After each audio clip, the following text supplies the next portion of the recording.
చూపిస్తాను మీకు. Camera video చూపించాను కదా, ఆ కెమెరా మనం ఎలా యూస్ చేస్తాడో చూస్తాము. ఎక్కడ పోయినాడు? ఎడిపోయినావు? ఏం చెప్తున్నావు? ఈ కెమెరా ఇది ఎట్లా ఫిట్ చేసుకున్నావు? ఇక్కడ లోపల వేసుకున్నావా?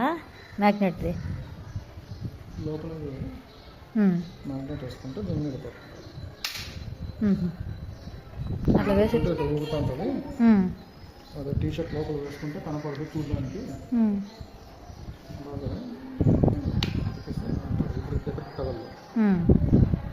కెమెరా వీడియో తీసుకోవడానికి బాగా వస్తుందా కెమెరా? లైట్ రివ్యూ ఇది. సరే చెక్ చేసుకో మరి. సరే వెళ్దాం పద, మనం టిఫిన్ చేసుకుందాం. ఎక్స్పోజర్ ఒకటేసారి ఎక్కువైనా కూడా లైటింగ్ ఎక్కువైనా తక్కువ. సరేలే పదరా టిఫిన్ చేసుకుందాం.